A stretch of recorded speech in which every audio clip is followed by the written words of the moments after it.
يضلله فلا هادي له ونشهد أن لا إله إلا الله وحده لا شريك له ونشهد أن سيدنا وسندنا وحبيبنا ومولانا محمدا عبده ورسوله الذي أرسله بالحق بشيرا ونذيرا وداعيا إلى الله بإذنه وسراجا منيرا أما بعد فقد قال الله تعالى في كلامه المجيد وفرقانه الحميد أعوذ بالله من الشيطان الرجيم بسم الله الرحمن الرحيم اليوم أكملت لكم دينكم وأتممت عليكم نعمتي ورضيت لكم الإسلام دينا وقال رسول الله صلى الله عليه وسلم ذاق طعم الإيمان من رضي بالله ربا وبالإسلام دينا وبمحمد رسولا وقال جل شانه عم نواله سبحانه وتعالى في شان حبيبه مخبرا وآمرا وتعظيما وتكريما إن الله وملائكته يصلون على النبي يا أيها الذين آمنوا صلوا عليه وسلموا تسليما اللهم صل على محمد وعلى آل محمد كما صليت على إبراهيم وعلى آل إبراهيم إنك حميد مجيد اللهم بارك على محمد وعلى آل محمد كما باركت على إبراهيم وعلى آل إبراهيم إنك حميد مجيد اللهم صل وسلم وبارك عليه মহান আল্লাহ রাব্বুল আলামিনের দরবারে শুকরিয়া আদায় করছি আলহামদুলিল্লাহ 1446 হিজরি সনের 11তম মাস যুলকাদা যাকে আমরা জিলকাদ মাস বলি এই মাস শুরু হয়েছে সারা পৃথিবী থেকে বাইতুল্লাহ শরীফের জিয়ারতের উদ্দেশ্যে লক্ষ লক্ষ হাজী সাহেবগণের মক্কা মদিনার উদ্দেশ্যে যাত্রা শুরু হয়েছে। আল্লাহ রাব্বুল আলামিন তাদেরকে সুস্থতার সাথে পবিত্র মক্কা মদিনায় হারামাইন আশ-শরীফাইনে উপস্থিত হওয়ার তৌফিক দান। হজের ধারাবাহিক আলোচনা আমরা করছিলাম, এর মধ্যেই আবার বড় একটি বিষয় আমাদের সামনে এসে হাজির হয়েছে। মুসলমান শান্তিতে ঘুমাবে, নিশ্চিন্তে থাকবে, এটা কোনো সময় সম্ভব না। আর দুনিয়া সিজনুল মুমিন, দুনিয়া ইমানদারের জেলখানা। জেলখানায় শান্তিতে থাকা যায় না, জেলখানায় মন মতো সবকিছু হয় না। এজন্য যতদিন পর্যন্ত পৃথিবী থাকবে মুসলমান থাকবে, মুসলমানদেরকে নিশ্চিহ্ন করার চেষ্টা চলবে, কিন্তু নিশ্চিহ্ন করতে পারবে না। মুসলমানদেরকে রাখার দায়িত্ব আল্লাহ রাব্বুল আলামিন গ্রহণ করেছে। যেহেতু আল্লাহ কোরআন রাখবেন, আর কোরআনের ধারণবাহক কারা হবে? মুসলমান। যেহেতু আল্লাহ কোরআন রাখবেন, দ্বীন রাখবেন, ঈমান রাখবেন, ইসলাম রাখবেন, মসজিদ রাখবেন, মাদ্রাসা রাখবেন, সেহেতু মুসলমানদেরকে আল্লাহ রাখবেন। তারাই এই কোরআনের ধারণবাহক। মুসলমান যাতে শান্তিতে থাকতে না পারে, এই জন্য একটি চক্র, যাদের চাবিকাঠি নাড়ায় হযরত আদম আলাইহিস সালামের শত্রু যে ছিল, সে এখনো আছে। আল্লাহ রাব্বুল আলামিন সূরা ইয়াসিনের মধ্যে বনি আদমকে, অর্থাৎ আদম সন্তানদেরকে, আমাদেরকে লক্ষ্য করে বলছেন,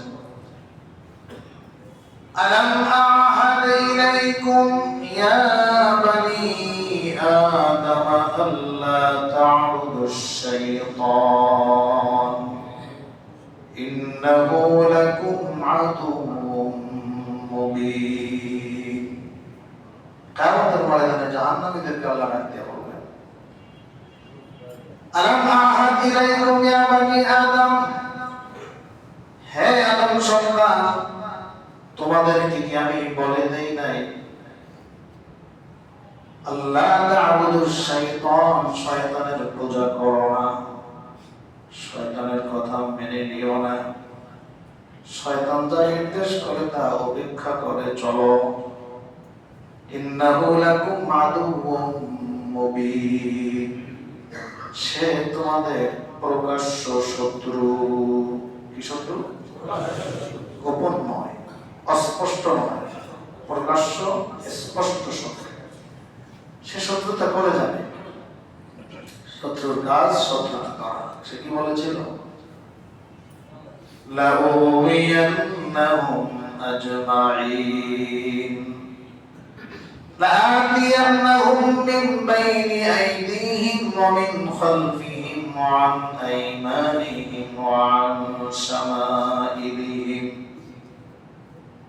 আল্লাহ যে আদমকে সিজদা না করার কারণে আমি জান্নাত থেকে বহিষ্কৃত হয়ে গেলাম, অভিশপ্ত হয়ে গেলাম, আপনি সাক্ষী থাকেন, লাউগহিয়ান্নাহুম আজমাইন, আমি তাদের সকলকে ভ্রষ্ট না করে ছাড়ব না, তাদেরকে দিন থেকে, ঈমান থেকে বিচ্ছিন্ন না করে ছাড়ব না, তাদেরকে আমি ধোঁকায় ফেলে দিব সকলকে।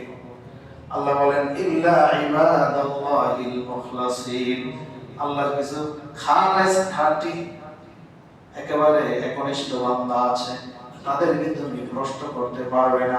শয়তান নিজেও বলেছে, ইল্লা ইবাদাকা মিনহুমুল মুখলাসিন, তাদের মধ্যে আপনার একনিষ্ঠ বান্দা যারা, তাদের সাথে আমি পারবো না। সেই একনিষ্ঠদের অন্তর্ভুক্ত হওয়ার তৌফিক আল্লাহ আমাদেরকে দান করুন। আমিন। সাহস আছে তো? ইনশাআল্লাহ। সাহস আছে তো? ইনশাআল্লাহ। শয়তান বলেছে, লাআতিয়ান্নাহুম মিন বাইনি আইদিহিম ওয়া মিন খালফিহিম ওয়া আন আইমানিহিম ওয়া আন শামাইলিহিম, তাদেরকে ধোঁকা দেব সামনের থেকে, পিছন থেকে, ডান থেকে, বাম থেকে। ওয়ালা তাজিদু আকসারাহুম শাকিরিন, আপনি একজন শুকরগুজার বান্দা পাবেন না, আপনার অনুগত বান্দা একজন পাবেন না। আল্লাহ পাক বললেন, ধমক দিলেন, ক্বালা খুরুজ মিনহা মাযমুমান مدحورا لمن تبعك منهم لأملأن جهنم منكم أجمعين এই শয়তান বের হয়ে যা অপদস্থ অপমানিত অবস্থায়। আর জেনে রাখ লামান তাবিআকা মিনহুম, যারা তোর অনুসরণ করবে তাদের মধ্য থেকে, আদম সন্তান থেকে, লাআমলাআন্না জাহান্নামা মিনকুম আজমাইন, তোর দ্বারা তাদের দ্বারা আমি জাহান্নাম পরিপূর্ণ। আল্লাহ শয়তানের অনুসরণ থেকে আমাদেরকে রক্ষা করে, আমিন। জাহান্নামের আযাব থেকে আমাদেরকে রক্ষা করে, আমিন। ধারাবাহিক আলোচনা অনুযায়ী আমরা হজ সম্পর্কে কিছু কথা বলবো। এরপরে যে আলোচনা করবো এটা আমাদের সকলের জানা থাকা দরকার। নিরাপদে আমরা ঘুমিয়ে আছি, মুসলমান নিরাপদে ঘুমাইতে পারে না। মাথায় সবসময় টেনশন থাকতে হবে, চিন্তা থাকতে হবে। এক তো নিজের চিন্তা, কখন মালাকুল মউত এসে যায়, মউত মৃত্যু কি ইমানের সাথে হয় নাকি আবার ইমান নষ্ট হয়ে যায়, আমার পরকালের কি হালাত হবে, কি উপায় হবে। ওই জীবনে যদি আমি নিষ্ফল হয়ে যাই তাহলে আমার সবকিছুই ব্যর্থ, নিষ্ফল। ওই জীবনে যদি আমি সফল হয়ে যাই তাহলে আমার সবকিছুই সফল। সুবহানাল্লাহ। জায়গাগুলো একটু পূরণ করে বসেছেন আপনারা, পূরণ করে বসবেন, অন্য মুসল্লি ভাইরা যাতে ঢুকতে পারে। আর বসার পরে আর ভিতরে ঢোকার চেষ্টা না করাই ভালো, কারণ আমাদের আলোচনায় বিঘ্নতা হয়। এই জন্য আমরা একটু খেয়াল করে আগে থেকেই খালি জায়গা পূরণ করে বসবো। সম্মানিত হাজিরিন, হজের আলোচনা আমরা করতেছিলাম। রাসূল পাক সাল্লাল্লাহু আলাইহি ওয়াসাল্লাম বলেছেন, যাদের হজে যাওয়ার সামর্থ্য আছে সে হজ করলো না, সে যে কোনো ধর্ম অবলম্বী হয়ে মারা যাক, তাতে আল্লাহর কিছু আসে যায় না। এই জন্য খুব ধমক, যাদের সামর্থ্য আছে এটা সৌভাগ্যের বিষয়। কত মানুষের সামর্থ্য নাই, তারপরও তারা চেষ্টা করে, আল্লাহ পাক তাদেরকে হজে নিয়ে গেছেন তাদের চেষ্টার ফলে। তাদের ধারাবাহিক আলোচনা থেকে আমরা একটু পড়ব। হজ তিন প্রকার: হজ্জে ইফরাদ, হজ্জে তামাত্তু, হজ্জে কিরান। মনে থাকলে ভালো, ভুলে গেলেও কোনো ক্ষতি নেই। হজ্জে ইফরাদ, যিনি এই হজের সফরে শুধু হজ করার নিয়তে ইহরাম পরিধান করেছেন, ইহরাম বেঁধেছেন, এর সাথে ওমরার কোনো নিয়ত নেই। ইহরাম করে মক্কায় ঢুকেছেন, এরপরে হজের সময় হজ করেছেন, তার আগে কোনো ওমরা তিনি করেননি বা করবেন না। এরকম হজকে হজ্জে ইফরাদ বলা হয়। হজ্জে তামাত্তু, যিনি একই হজের সফরে ইহরাম করে, প্রথম ওমরার ইহরাম করে, ওমরা করার শেষে হালাল হয়ে যায়, এরপরে আবার হজের সময় ওই বাইতুল্লাহ থেকে, মসজিদুল হারাম থেকে, ওই এলাকা থেকে, এরিয়া থেকে, সীমানা থেকে নতুন করে হজের নিয়ত করে হজ করবেন। একসাথে কয়টা হলো? একই সফরে কয়টা হলো? দুইটা হলো। হজ্জে তামাত্তু, প্রথম ওমরা হবে, ওমরার পরে হালাল হয়ে যাবে, এরপরে হজ হবে। এটাকে বলা হয় হজ্জে তামাত্তু। হজ্জে কিরান, একই সফরে একই ইহরামে ওমরা এবং হজ, একই সফরে একই ইহরামে, অর্থাৎ বাংলাদেশ থেকে একসাথে ওমরা এবং হজের নিয়ত করবে। ইহরাম করে পবিত্র মক্কা মুকাররমায় গিয়ে আগে ওমরার কাজ করবেন, এরপরে হালাল হবেন না, ইহরাম ভঙ্গ করবেন না, এই ইহরামের সাথেই থাকবেন হজ পর্যন্ত, যতদিন লাগে থাকবেন। এই একই ইহরামে একই সফরে ওমরা এবং হজ করাকে হজ্জে কিরান বলা হয়। হজ্জে কিরান তিন প্রকারের মধ্যে একটু তুলনামূলক কষ্টকর, একটু কঠিন। এজন্য যেটা কঠিন, যে কাজে কষ্ট বেশি সেই কাজে সওয়াবও বেশি। আমরা বাংলাদেশিরা সাধারণত হজ্জে তামাত্তু করে থাকি। আলোচনাটা আমাদের সেই ধারাবাহিকতাই হবে। অনেক হাজি সাহেবরা আছেন, একদিনের দুই দিনের ট্রেনিং এ সবকিছু মনে থাকে না। একটি কথা বারবার জানা থাকলে, বারবার শুনলে, তখন সেই কথাগুলো দিলে গেঁথে যায়, স্মৃতিতে একেবারে অঙ্কিত হয়ে যায়। এই জন্য বারবার বলা। তো বাংলাদেশি যারা সাধারণত হজ্জে তামাত্তু অর্থাৎ প্রথম ওমরার ইহরাম করে, ওমরা পালন করে হালাল হয়ে যায়, তারপরে হজের সময় হজের ইহরাম করে, হজ সম্পন্ন করে। কথা বুঝে আসছে? এবার আসি আমরা ওমরার ইহরাম কিভাবে করব। ওমরার মধ্যে কি কি বিধান আছে? ওমরার ফরজ 2টি আর ওয়াজিব 2টি। বলি আমরা ওমরার ফরজ কয়টি? 2টি। ওয়াজিব কয়টি? 2টি। সহজ, মনে রাখার জন্য সহজ। 2 সংখ্যা উভয়টার মধ্যে আছে। ওমরার ফরজ কয়টি? 2টি। ওয়াজিব কয়টি? 2টি। ওমরার একটি ফরজ মক্কায় ঢোকার আগেই আপনাকে পালন করতে হবে, সেটার নাম হলো ইহরাম। কি নাম? ইহরাম। আরেকটি ফরজ হলো তাওয়াফ, কাবা ঘরের তাওয়াফ করা। সেটা তো আর বাংলাদেশে করা সম্ভব না, ওটা ওখানে গিয়েই করতে হবে। তখন সিরিয়ালে আসবে আমাদের ইহরাম। ইহরাম আমরা কোথা থেকে করব, কিভাবে করব, এই বিষয়ে আমরা একটু জেনে নিই। ইহরাম কয়েকটা কাজের সমন্বয়ে ইহরাম হয়। কাপড় পরিধান করা, কাপড় পরিধান করাটাকে আমরা ইহরাম মনে করি, মূলত শুধু কাপড় পরলে ইহরাম হয় না। এজন্য কিছু মুস্তাহাব সুন্নাত নিয়ম আছে, আমরা সবগুলোই আলোচনা করব। প্রথমে আমরা গোসল করে নেব।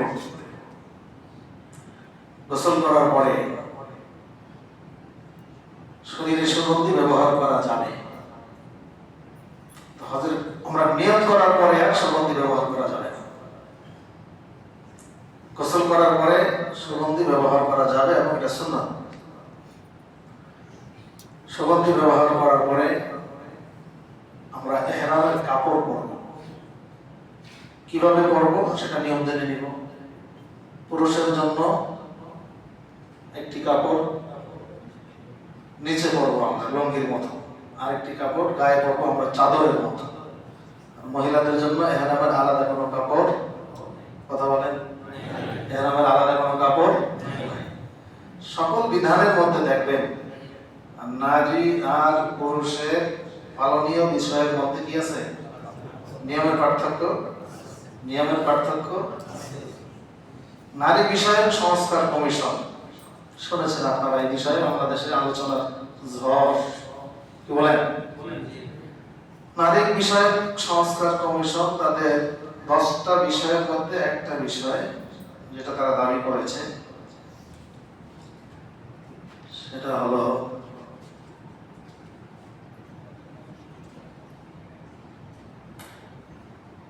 সমতা বিধান করা। তারা বলেছে নারী সংস্কার কমিশনের প্রতিবেদনের ভূমিকায় 33 পৃষ্ঠায় বলা হয়েছে বাংলাদেশের সংবিধানে জনপরিসরে নারী ও পুরুষের সমতা নিশ্চিত করা হয়েছে, তবে ধর্মভিত্তিক পারিবারিক আইনে নারীর প্রতি বৈষম্য বিদ্যমান। কিছু একটা বলবেন না? আরেকটু জোরে বললে ভালো।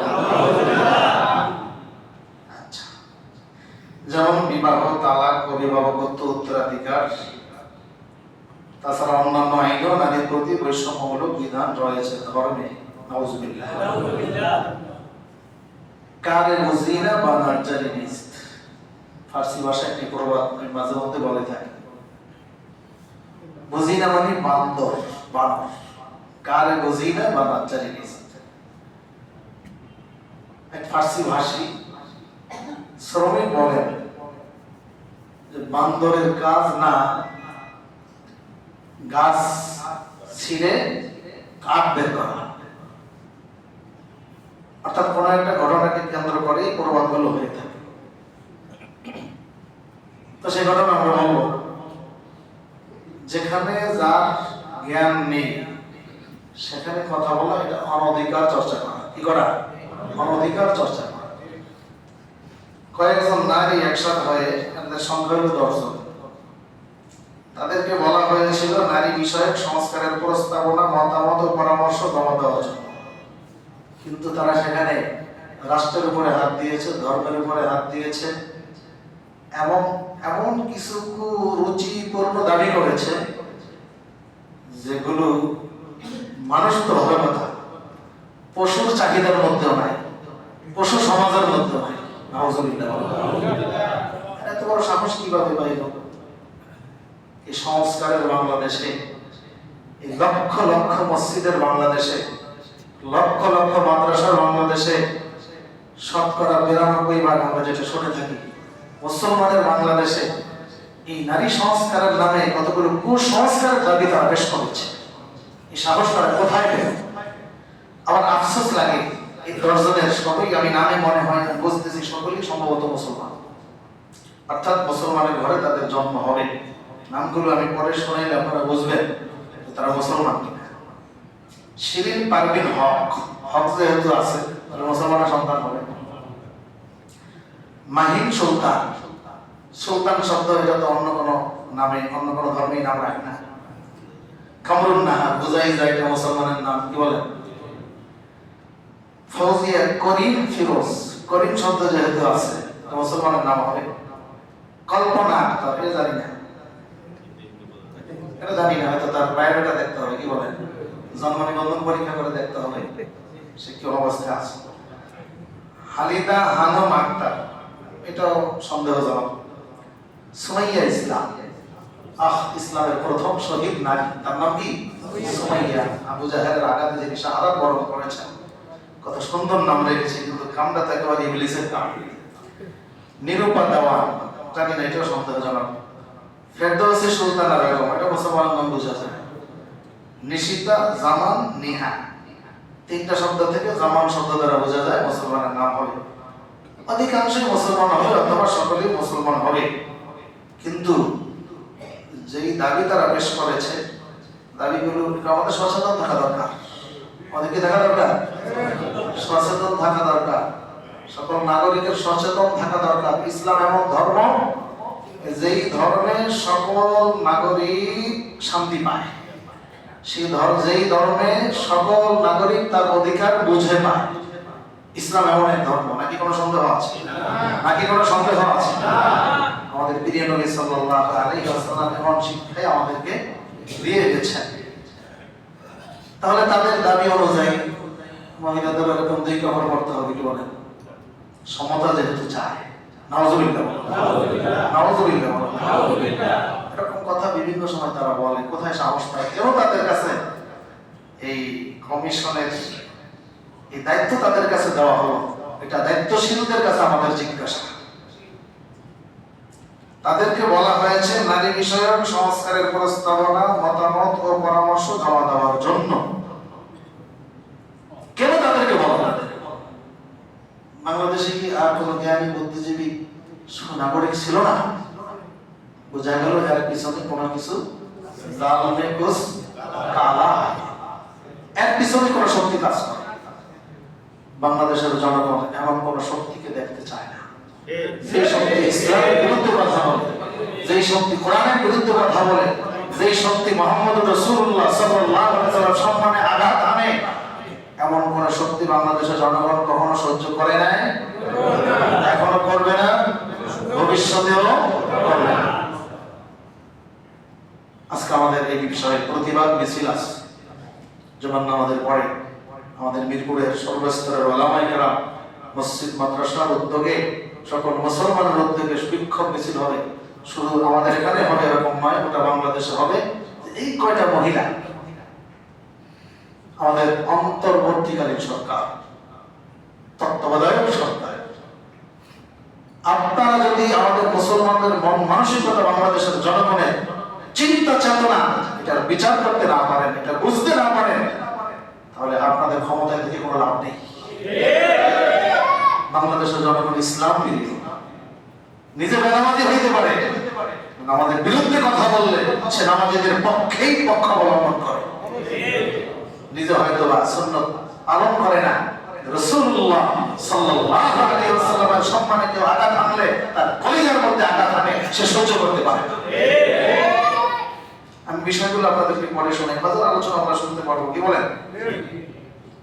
তাদের যে কয়টা বিষয় আমি আপনাদেরকে পরে শোনাচ্ছি। সজাগ থাকতে হবে, সজাগ থাকতে হবে। অনেকে মনে করে হুজুরেরা আবার রাজনীতি করে না, মসজিদে নামাজ পড়াবে, মাদ্রাসায় হাদিস পড়াবে, তাফসীর পড়াবে, এরা আবার রাজনীতি করে না। আরে ভাই, সংখ্যাগরিষ্ঠ হুজুর যদি রাষ্ট্রে থাকতো, সরকারে থাকতো, তাহলে এই সমস্ত আবল তাবল বলার সুযোগ কেউ পাইত না। অতএব ইসলামকে রাষ্ট্রীয় ক্ষমতায় আনতে হবে। সবাই একমত? সবাই একমত? আমার মনে হয় না সবাই একমত। আল্লাহকে একটু হাজির নাজির রেখে হাত জায়গায় দেখাই, ইসলামকে রাষ্ট্রীয় ক্ষমতায় আনতে হবে। আবল তাবল বলার সুযোগ পাবে না, শয়তান শয়তানি করার সুযোগ পাবে না। ইহুদিদের চক্র বাংলাদেশে বাস্তবায়ন হবে না, কোন বেদিনদের চক্র বাংলাদেশে বাস্তবায়ন হবে না। আল্লাহ আমাদেরকে সঠিক বুঝলাম।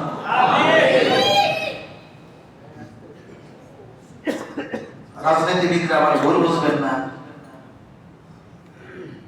আমি বলি নাই যে অমুক দলকে আনতে হবে। যেই দল ইসলামের পক্ষে কথা বলবে সেটাই আমাদের দল। কি নামে আছে সেটা আমাদের জানার বিষয়। যারা ইসলামকে প্রতিষ্ঠা করবে সেটাই আমাদের দল। যাদের সংবিধানের মধ্যে ইসলাম প্রতিষ্ঠার কথা থাকবে, দ্বীন প্রতিষ্ঠার কথা থাকবে, ইমান রক্ষা করার কথা থাকবে, কোরআন হাদিসের বাস্তবায়নের কথা থাকবে, সেটাই আমাদের দল। ইসলাম নামের কোন দল যদি অনিসলামী কাজ করে সেটা আমরা মানব? সেটা আমরা মানব? মান কানা ইউমিনু বিল্লাহি ওয়াল ইয়াউমিল আখির লা ইউমিনু আহাদুকুম হাত্তা আকুনা হাব্বা ইলাইহি মিন ওয়ালিদিহি ওয়া ওয়ালাদিহি ওয়ান নাসি আজমাইন। রাসূল পাক সাল্লাল্লাহু আলাইহি ওয়াসাল্লাম বলেছেন, যতক্ষণ পর্যন্ত তোমরা আমাকে পিতামাতার চেয়ে, সন্তানের চেয়ে, আত্মীয় স্বজনের চেয়ে, নিজের চেয়ে বেশি ভালোবাসতে না পারবে, ততক্ষণ পর্যন্ত তোমরা ইমানদার হতে পারবে না। বুখারীর দর্শে এখন থেকে 25 বছর আগের কথা, 2000 সালে আমি যখন দাওরা হাদিস পড়েছি, আমার ওস্তাদ শাইখুল হাদিস হযরত মাওলানা মাহমুদুল হাসান দাওয়া বারাকাতুহু, যিনি আমাদের বর্তমান বাংলাদেশ কওমি মাদ্রাসা শিক্ষা বোর্ডের চেয়ারম্যান, দর্শে আমরা জানতে চেয়েছিলাম, হুজুর এমন ঈমান আমাদের কয়জনের আছে? আমরা সব তো দেখা যায় অধিকাংশ মানুষই আমাদের ঈমান নাই। তখন তিনি বললেন যে আমি এখন আল্লাহ রাসূলের পক্ষে কথা বলছি, তোমরা আমাকে পছন্দ করো, ভালোবাসো। আমরা বললাম হ্যাঁ। এই মুহূর্তে যদি আমি আল্লাহ রাসূলের বিরুদ্ধে কথা বলি, তোমরা আমাকে মানবে? আমরা বললাম কোনো প্রশ্নই আসতে পারে না। তখন তিনি বলেন, এটাই রাসূলের ভালোবাসা। এটাই কি? অন্যান্য আমলের মাধ্যমে তো আছেই, আকীদার মাধ্যমে, বিশ্বাসের মাধ্যমে দ্বীনের প্রতি কেউ অবজ্ঞা করবে, রাসূলের প্রতি কেউ অশ্রদ্ধা প্রদর্শন করবে, এটা কখনো মেনে নেওয়া যাবে না। সম্মানিত হাজিরিন, নাম 10টা পড়লাম, এবার তাদের বিষয়ও 10টা। কি কি?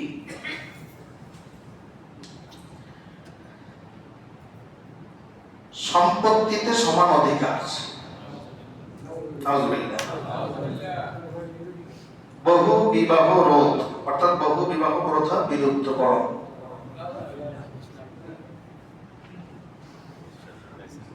শরীর আমার, সিদ্ধান্ত আমার।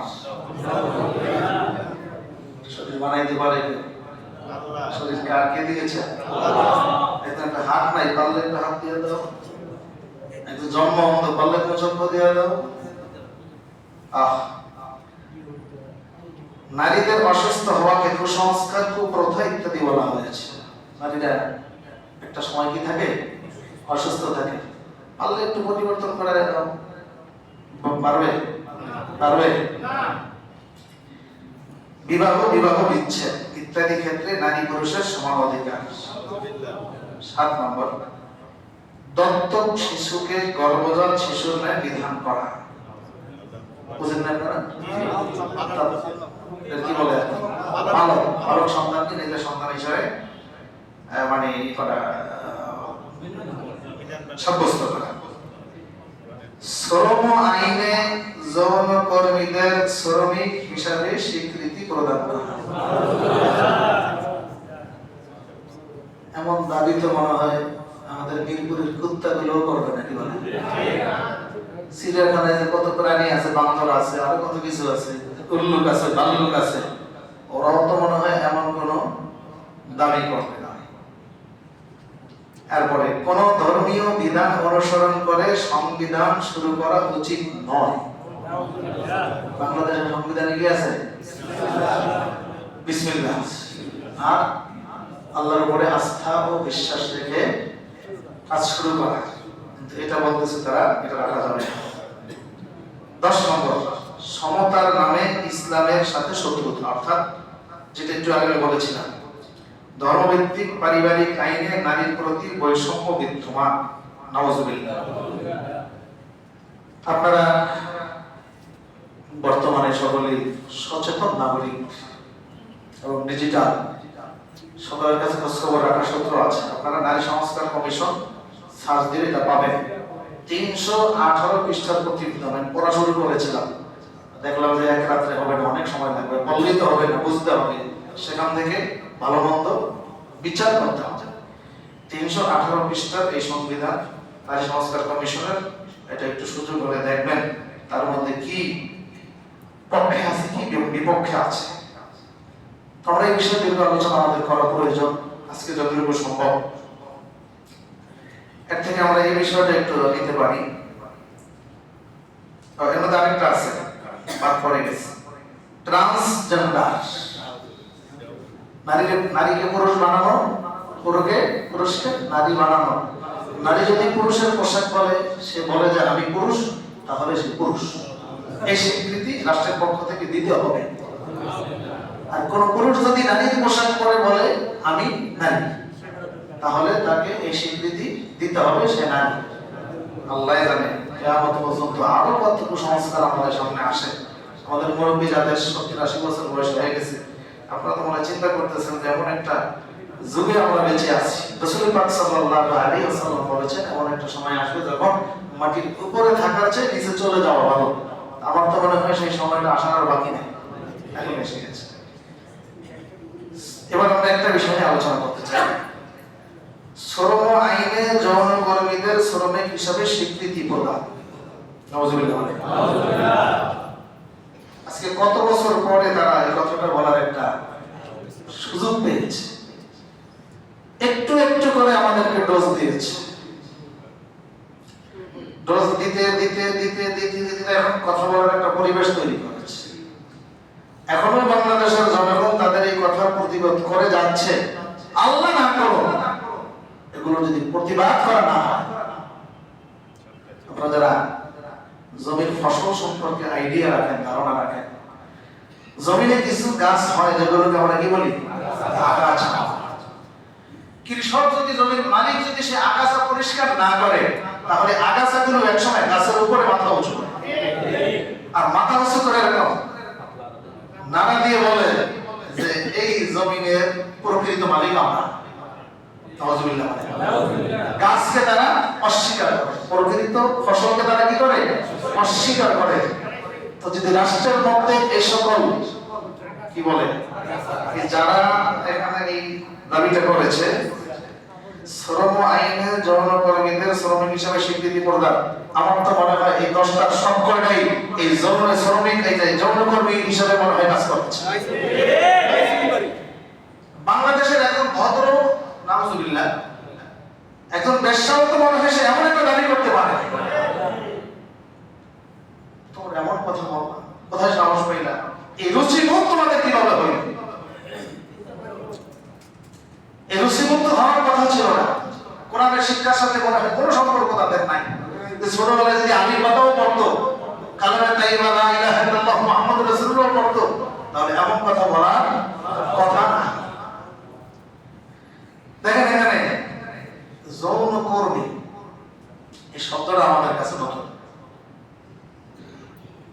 এগুলোকে আমরা অন্য ভাষায় বলতাম পতিতা বৃত্তি, বেশ্যা বৃত্তি, আরো অন্যান্য ভাষা। এই কাজ যারা করে তাদেরকে আমরা লম্পট বলতাম। আরেকটা গ্রাম্য ভাষা আছে, পুস্তকে, বই পুস্তকে আছে, বলতে সমস্যা নাই, রুচ্চা বলতাম কিনা? এটাকে একটা ভদ্র শব্দে ব্যবহার করেছে, যৌনকর্মী। নাউজুবিল্লাহ। চোর। আজকে যৌনকর্মীদের পক্ষে এটাকে শ্রমের মর্যাদা দেওয়ার নারী সংস্কার কমিশনের প্রতিবেদনের সবচেয়ে জঘন্য দৃষ্টতাপূর্ণ দাবি কি করা হয়েছে সেখানে যৌনকর্মীদেরকে শ্রমিক হিসেবে স্বীকৃতি প্রদানের দাবি করা হয়েছে। চোরেরা হয়তো কয়েকদিন পরে বলবে যে আমাদের চুরিকে কর্ম হিসেবে দাবি স্বীকৃতি দিতে হবে। ছিনতাইকারীরাও বলবে, এর দ্বারাও তো অর্থ উপার্জিত হয়। যৌনকর্মীদের এই যে বেশ্যাবৃত্তির এই টাকাটাকে তারা কি বলে, শ্রমিক হিসাবে, অর্থাৎ এটাকে তারা একটা উপার্জন বলতে চায়। এটা কি বলতে চায় তারা? চোরের চুরি এটাও তো একটা উপার্জন, ডাকাতের ডাকাতি এটাও তো উপার্জন, ছিনতাইকারীর ছিনতাই এটাও তো উপার্জন, ঘুষখোরের ঘুষ এটাও তো উপার্জন, সুদখোরের সুদ এটাও তো উপার্জন, জুতা চোরের জুতা চুরি এটাও তো উপার্জন। আমি তো মনে করি ওইটার চেয়ে এগুলো হবে, দুইটাই খারাপ। কথা বলো, দুইটাই খারাপ। যৌনকর্মী এটার চেয়ে তো চোরের চুরিটা তুলনামূলক একটু ভালো পাওয়া যায়, দুটোটাই খারাপ। এগুলো তো তারা একসময় চেয়ে বসবে। নাউজুবিল্লাহ বলেন। আমরা কোন যুগে বাস করতেছি, কোন সমাজে বাস করতেছি, এত বড় সাহস তারা কোথায় পেল? এদেরকে তো অবশ্যই বিচারের আওতায় আনা উচিত। বিচারের আওতায় আনা না শুধু জনবিচ্ছিন্ন করে বাক স্বাধীনতার নামে একটা কথা আছে, বাক স্বাধীনতা। আমি আপনাকে একটা গালি দেবো, শরীর আমার, সিদ্ধান্ত আমার, জবান আমার, কথা আমার। গালি দিলে আপনি রাগ করতে পারবেন? কারণ বাক স্বাধীনতা। রাগ করবেন কেন? আপনাকে আমি আঘাত করে বলবো, মন আমার, সিদ্ধান্ত আমার, আপনি রাগ করতে পারবেন? আপনি বিচার দিতে পারবেন? তাহলে সুপ্রিম কোর্টের দরকার নাই, হাইকোর্টের দরকার নাই, জজ কোর্টের দরকার নাই, সালিশ দরবারের দরকার নাই। তাহলে কি হবে এটা? আমরা শুনছি যে মগের মূল্য, তো মগের মূল্য বলতে এত খারাপ না, এটা হবে পশুর সমাজ। কিসের সমাজ হবে? পশুর সমাজ বলতে ভুল হবে। পশুদের মধ্যেও কিছু আচার বিচার আছে, তাদেরও কিছু স্বভাবজাত ধর্ম আছে, আছে কিনা বলেন? তাদের কিছু স্বভাবজাত, কিছু না অনেকটাই, তাদের স্বভাবজাত ধর্মের বাইরে তারা যায় না। তাহলে এই সমাজটা কিসের সমাজ হবে? এই সমাজটা হবে উলাইকা কাল আনআমি বাল আদাল। আল্লাহ বলেন পশুর চেয়ে নিকৃষ্ট কোন সমাজ, পশুর চেয়ে নিকৃষ্ট কোন সমাজ থাকলে এই সমাজ হবে। আমরা এই দাবিগুলোর সাথে কোনোভাবেই একমত হইতে পারি না, বরং প্রত্যেকটা দাবি আমাদের ধর্ম বিরোধী, আমাদের রাষ্ট্র বিরোধী, আমাদের সমাজ বিরোধী, আমাদের মন মানসিকতা বিরোধী। ঠিক কিনা বলুন? প্রতিবাদের জন্য প্রস্তুত থাকতে হবে, না হয় এই আগাছারা এক সময় বাংলাদেশের মসনদে বসে, তখন আমরা যারা রুচিবোধ সম্পন্ন জনগণ, তখন এই কুরুচিবোধ সম্পন্ন এই কমিশনেরা এক সময় আমাদেরকে বাংলাদেশের বসবাসের মানে যোগ্য হিসাবে আমাদেরকে বিবেচনা করবে না, আমাদেরকে এই জমিনের ফসল হিসাবে থাকতে তারা দিবে না। এজন্য আমাদেরকে প্রস্তুত থাকতে হবে। বলেন, আমাদের প্রস্তুত থাকতে হবে, প্রতিবাদ করতে হবে। আমাদের পরে ওলামায়ে কেরামের নেতৃত্বে দল মত নির্বিশেষে আমরা সকলে প্রতিবাদের মিছিলে বিক্ষোভে অংশগ্রহণ করব। রাজি আছেন তো ইনশাআল্লাহ?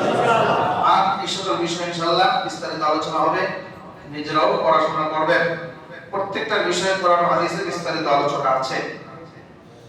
আল্লাহ রাব্বুল আলামিন আমাদেরকে বিষয়গুলোর উপরে আমল করার তৌফিক দান করেন। ইহরামের কথা বলছিলাম। গোসল শেষে ইহরামের কাপড় পরিধান করবে, নারীদের আলাদা কোনো কাপড় নেই, তারা স্বাভাবিক পোশাকে ইহরাম করতে পারবে। ইহরামের কাপড় পরিধান করে পুরুষগণ মাথায় টুপি দিয়ে 2 রাকাত নফল নামাজ আদায় করবেন, যে কোনো সূরা দিয়ে। নফল নামাজ আদায় করার পরে আপনি এবার নিয়ত করবেন। সতর্কতামূলক নিয়তটা বাসায় না করে ইমিগ্রেশন হয়ে যাওয়ার পরে, অর্থাৎ ফ্লাইটে যে ইমিগ্রেশন হয় ফ্লাইট পর্যন্ত যাওয়ার আগে, এটা হওয়ার পরে আপনি নিয়ত করবেন। নিয়ত কি করবেন? যে আল্লাহ, আমি আপনার সন্তুষ্টির উদ্দেশ্যে উমরার নিয়ত করলাম, আমাকে সহজ করেন, আমার উমরাকে কবুল করেন। এই নিয়তটা আপনি সতর্কতামূলক কোথায় করবেন? ইমিগ্রেশন হয়ে যাওয়ার পরে। এটা বিমানে বসে করতে পারেন। আর মিকাত অর্থাৎ এটা যে নির্ধারিত জায়গা, সেটা হয়তো আপনি তখন ঘুমায় থাকতে পারেন, জানা নাও থাকতে পারে, এই জন্য বাংলাদেশ থেকে নিয়ত করে যাবেন। বাসায় বাড়িতে করলে কি সমস্যা? আল্লাহ না করুক কোনো কারণে যদি ফ্লাইট কি হয়, মিস হয়, এমন মিসও হইতে পারে যে এমন অসুস্থতাও হতে পারে বা যে কোনো একটা ঘটনা ঘটতে পারে, তখন এহরাম আপনি বাঁধতে পারবেন না। এহরাম বাঁধলে তখন আপনার উপরে জরিমানা আসবে। এই জন্য আপনি সতর্কতামূলক ইমিগ্রেশন পার হওয়ার পরে নিয়ত করবেন। নিয়ত করার পরে অন্তত 3 বার করবেন।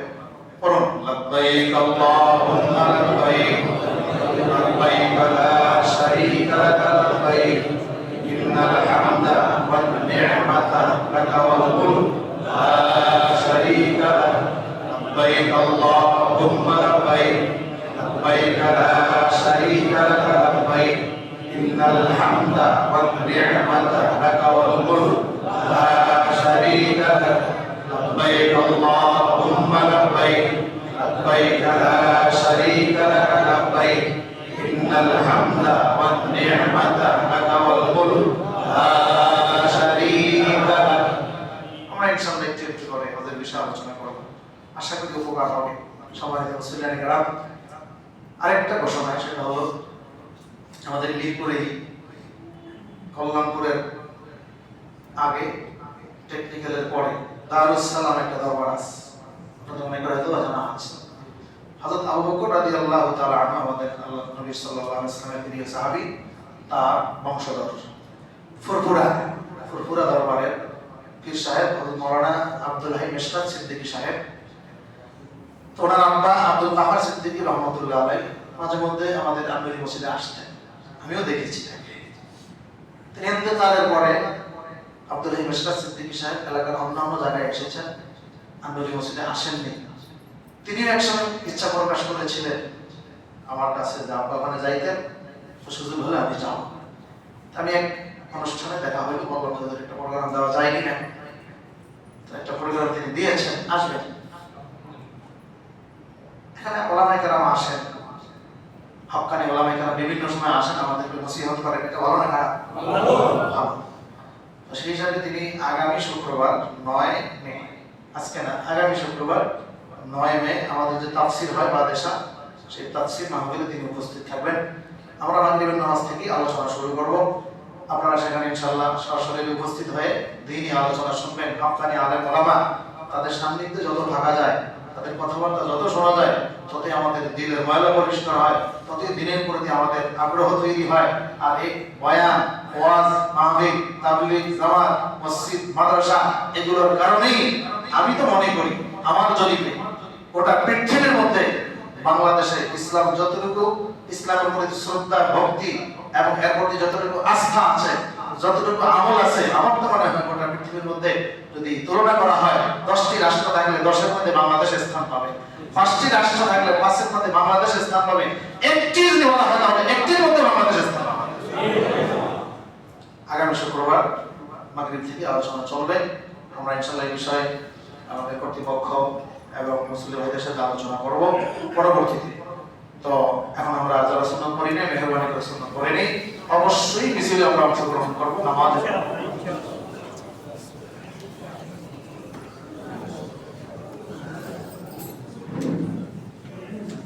कोई के सकती है।